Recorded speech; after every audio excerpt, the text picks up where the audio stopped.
पिछले वीडियो में मैंने आपको बताया था कि आपके मन की यानी मानव के मन की तीसरी भीतरी अवचेतन मन की परत में कई प्रकार के ऊर्जा तंत्रों के तंत्र मौजूद होते हैं। हठ योग, हल्के हठ योग, नरम हठ योग, सहज योग की साधना, गहरी साधना तथा लगातार साधना करने वालों के मन की तीसरी भीतरी अवचेतन मन की परत यानी अंतर मन की ट्यूनिंग उसके योग के प्रकार और क्रियाओं के अनुसार ज्यादा या कम ऊर्जा वाले विद्युत चुंबकीय ऊर्जा तरंगों के साथ हो जाती है। सब योगों की साधना करने की क्रियाएं अलग अलग होती हैं। हठ योग की साधनाओं में मन की हठ करने से ज्यादा ऊर्जा लगती है। हल्के हठ हल्के हठ योग या नरम हठ योग की साधना करने से मन की ऊर्जा हठ योग साधकों की ऊर्जा से कम लगती है।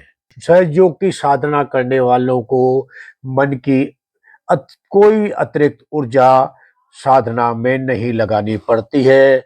उनको सब कुछ सहजता से ही उपलब्ध हो जाता है। जैसे कि पहले मैंने बताया था, हल्के हठ योग करने वालों को भी कुछ सिद्धियां मिल जाती हैं। हल्के हठ योग हजारों तरह के होते हैं। सब में अपनी बाहरी गहरी दृष्टि तथा उसके अपने मन की गहराई में होने वाले अनुभूतियों पर निर्भर करती हैं। नरम हठ योग वालों के मेहनत से लोग डॉक्टरी, pilot, engineer, driver, loco pilot, IIT, IIS, IAS, IPS तथा अन्य कई क्षेत्रों में विशेषज्ञ बनकर अन्य क्षेत्रों की सिद्धियां प्राप्त कर लेते हैं, उनमें पारंगतता प्राप्त कर लेते हैं। नरम हठ योग वाले वैज्ञानिक गहरे अनुसंधान तथा गहरे चिंतन कर कई खोजें तथा आविष्कार कर लेते हैं। दूसरे प्रकार के गहरे चिंतक जैसे दर्शन शास्त्री, रहस्यवादी तथा अन्य क्षेत्रों के लेखक कई किस्म की गहरी अनुभूतियां प्राप्त कर लेते हैं और अपनी किताबें लिख लेते हैं। लेकिन ये सब मन की भीतरी अवचेतन मन की तीसरी परत तक ही जा पाते हैं। मन की चौथी पराचेतन मन तक नहीं पहुंच पाते और इनको भी सत्य के नाम पर भ्रम ही भ्रम मिलते हैं और उन्हीं पर उनके भ्रम पक्के हो जाते हैं। वही उनकी व्याख्याएं करने लगते हैं। वैज्ञानिकों प्रकृति की विषय सूक्ष्मताओं तथा उनके व्यवहारों का पता चल जाता है, लेकिन फिर भी उन्हें सत्य और असली ज्ञान नहीं मिल पाता। सिर्फ और सिर्फ सहज योग में ही असली सत्य और असली ज्ञान मिल पाता है। क्यों मिल पाता है? क्योंकि सत्य में जिसके मन में सत्य होता है उसके मन में शांति, शीतलता, स्थिरता, निश्चिंतता, भरोसा, निडरता आदि ऐसी व्यवस्थाओं भाव पैदा हो जाते हैं जिसमें वो व्यक्ति शांत प्रकृति का हो जाता है। अतः सहज योग में मन की ऊर्जा स्तर बहुत ही कम होते हैं। बहुत ही कम ऊर्जा स्तर वाले विद्युत चुंबकीय ऊर्जा तरंगों के तंत्रों में ही इसलिए असली सत्य और असली ज्ञान पाया जाता है। अब मैं आपको पिछले वीडियो की तरह कुछ और भी बताना चाहता हूं, इससे पहले कि हम उस सहज योग की विधि की चर्चा करें। आपको सहयोग कर सके मन की दशा कैसे रखनी है, यह इस वीडियो में मैं आपको फिर बताता हूं। क्योंकि कई लोगों को जो मानसिक तौर से परेशान हैं, गहरी चिंताओं में हैं, गहरे समस्याओं से ग्रसित हैं, उनको वो एक बार कहने से उनके समझ में नहीं आती, इसलिए मेरे को कई बातें बार बार बोलनी पड़ती हैं। सबसे पहले तो किसी भी गुरु तथा तथाकथित ज्ञानी या महान किसी भी व्यक्ति को से कोई राय नहीं लेनी है और न उसको कुछ बताना है। सहज योग, असली सत्य और असली ज्ञान आपके मन के भीतर तीसरी अवचेतन मन के अंदर पड़ा हुआ है और यह आपका व्यक्तिगत ज्ञान है। इसको से किसी दूसरे को कोई लेना देना नहीं है। न तो किसी को बताना है, न तो किसी की परमिशन लेनी है। यह साधना आपका व्यक्तिगत मामला है। जिससे भी आपके पूछेंगे तो वह वही साधनाओं को बताएगा जिससे आज तक किसी को ज्ञान नहीं मिला है।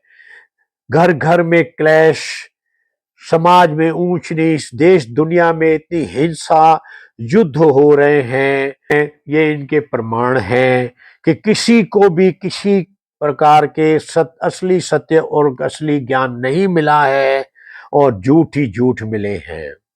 धर्म विधाता को प्रधान मानता है और विद्या को गौण, विज्ञान विद्या को प्रधान मानता है और विधाता को गौण। लियोपैथी की सहयोग की विधि विज्ञान की है, इसमें धर्म का कोई लेना देना नहीं है।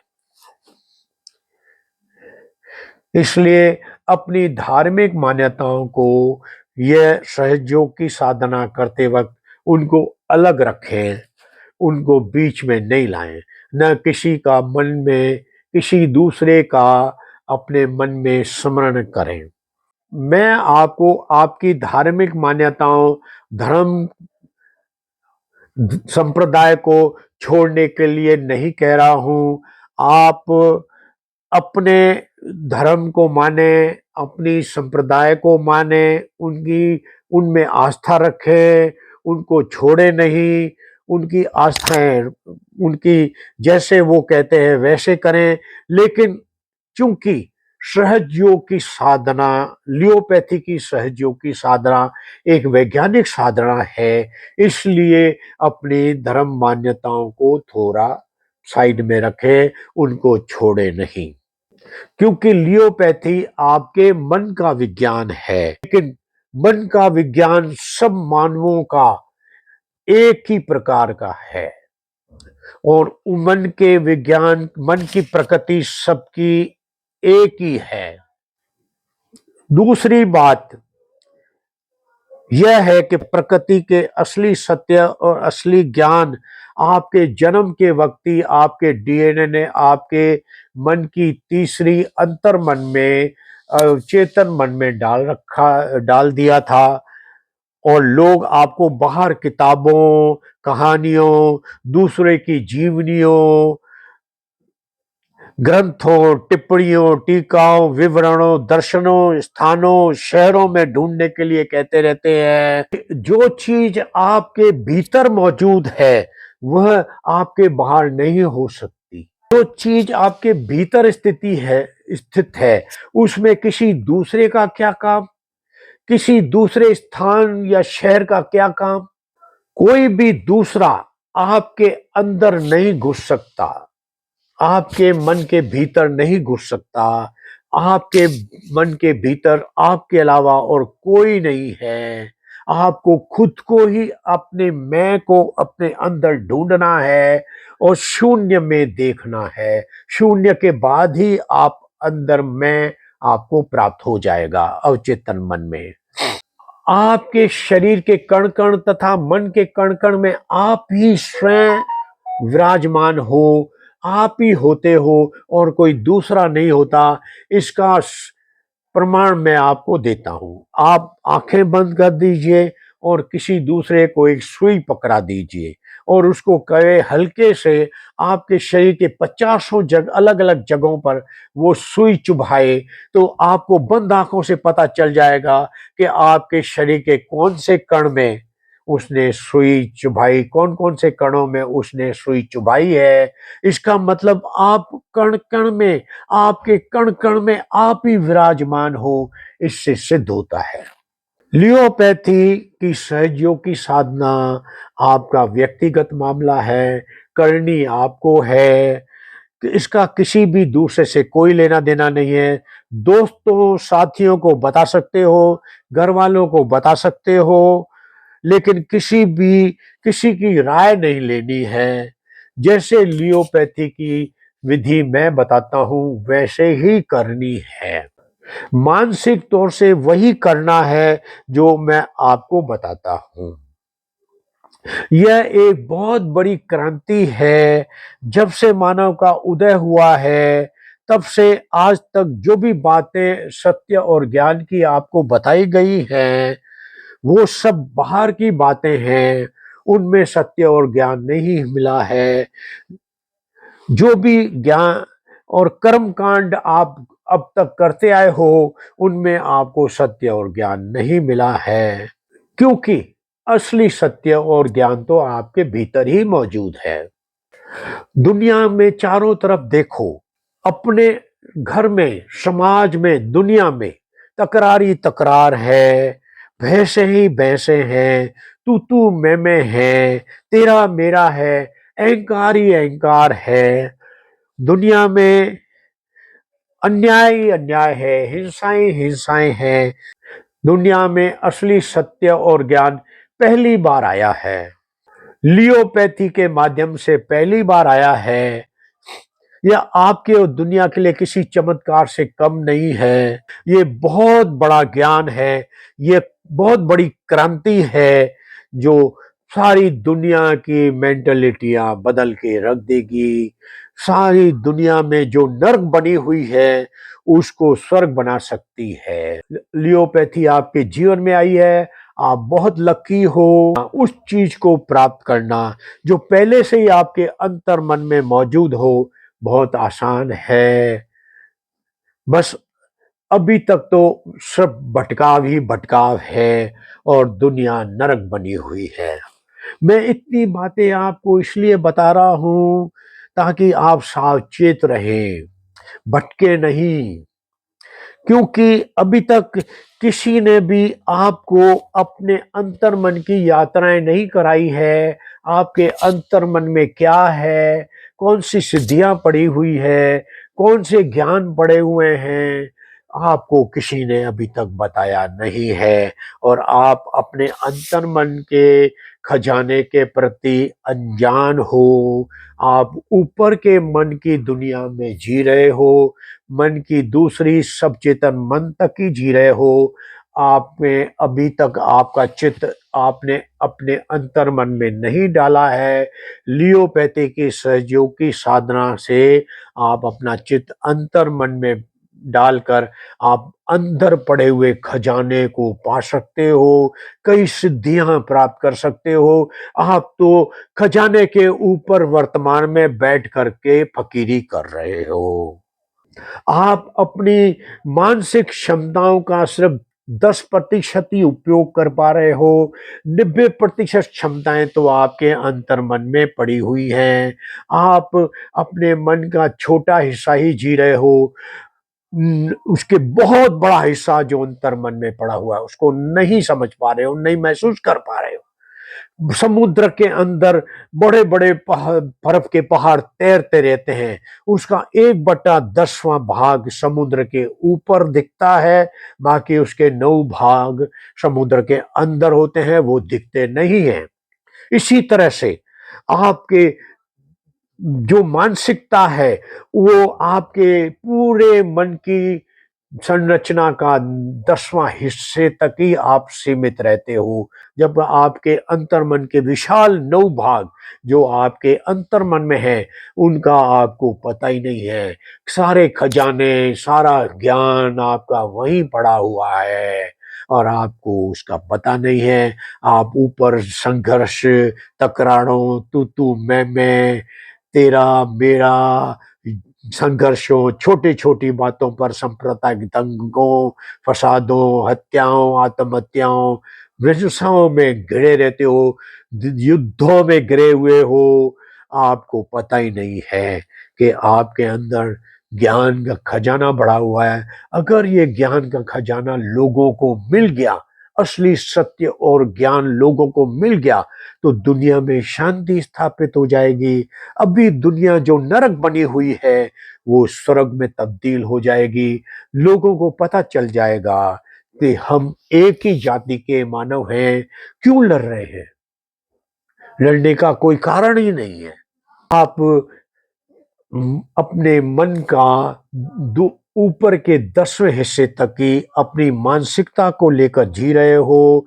आपका आध्यात्मिकता का जो आपके अंतर्मन से चालू होती है आपको पता ही नहीं है।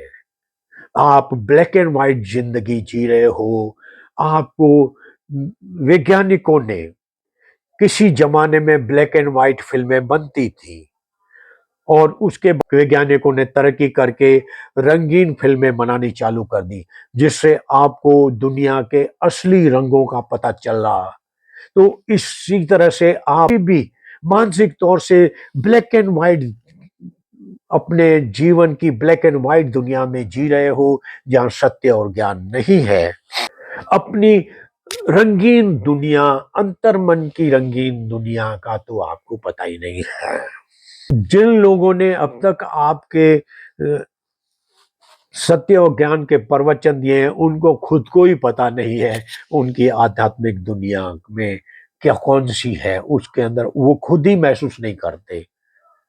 भले ही मानव कितना भी पैसे वाला बन गया हो, शानदार महंगे कपड़े, सूट बूट, औरतें कितने ही आभूषण, महंगी साड़ियां, दुनिया भर के आदमी औरतें महंगे महंगे श्रृंगार कर बहुत खूबसूरत लग रहे हो, उनके मकान, कमरे, उनके ऑफिसें, दुकान कितने ही ये सजाते हैं, कितने ही ये सजा लेते हैं, लेकिन ये सब अंदर से अपने मानसिकता में खोखले हैं।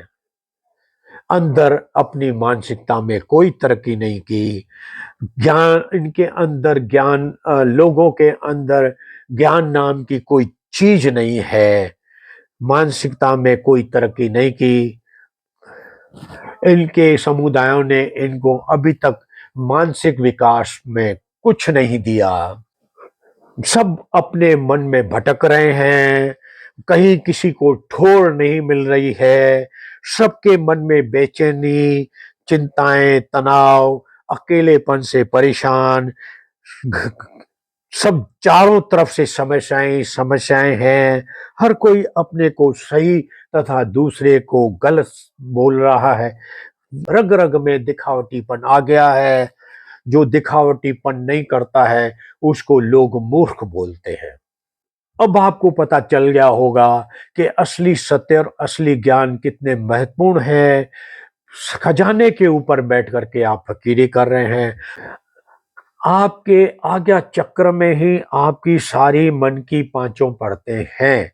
बिना मन की किसी परत को साधे आप उस परत को न तो महसूस कर सकते हैं, न तो उनकी विशेषताओं को जान सकते हैं, न तो अपने जीवन में उनका उपयोग कर सकते हैं, न तो उनको समझ सकते हैं। जब बच्चा पैदा होता है तब उसका चित्त, मन का चित्त, मन की पहली चेतन मन की परत में होती है।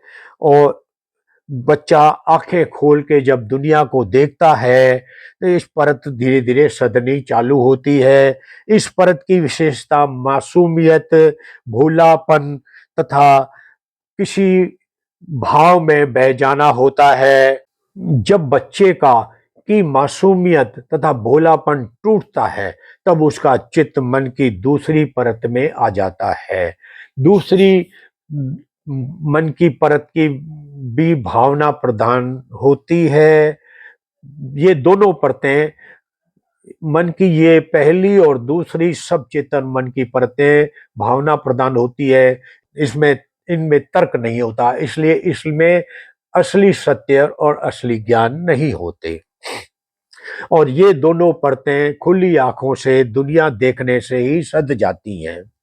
करीब करीब दुनिया के सब लोगों, विरले ही कोई छोड़ करके, का मन का चित्त जीवन पर्यंत मन की दूसरी परत में ही सब चेतन मन की परत तक ही सीमित होता है, क्योंकि मन की दूसरी सब चेतन मन के अंदर भी असली सत्य और असली ज्ञान नहीं होता और असली तर्क नहीं होते। इसलिए इन परतों में कुतर्क ही और भ्रम ही भ्रम होते हैं। इसलिए इस दुनिया में तू मैं इतनी हिंसाएं हैं, घर घर में, समाज में, दुनिया में इतनी हिंसाएं हैं और युद्ध हो रहे हैं, क्योंकि किसी को भी असली सत्य और असली ज्ञान नहीं है। सब अंधविश्वासों में ही पड़े हुए हैं, सब भ्रमों में ही पड़े हुए हैं और हर एक इंसान अपने आप को सच्चा मानता है और दूसरे को झूठा मानता है। ये मन की दूसरी परत सिर्फ मानसिकता वाली होती है। लोग मानसिकता वाले होते हैं। मानसिकता यानी अपनी भावनाओं की दुनिया होती है। सब लोगों की भावनाएं अलग अलग होती है, इसलिए सब लोगों की मानसिकताएं भी अलग अलग होती है। यहाँ लोग अपने आप को सिर्फ एक स्वरूप में समझते हैं कि मैं एक हूं, जबकि हम हर एक इंसान में तीन स्वरूप होते हैं। एक नहीं होता, तीन स्वरूप।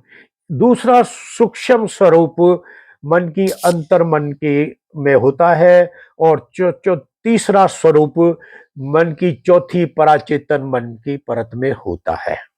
अंतर मन की दुनिया बहुत विशाल होती है और उसमें ही आपका सारा ज्ञान और सारा खजाना भरा हुआ होता है।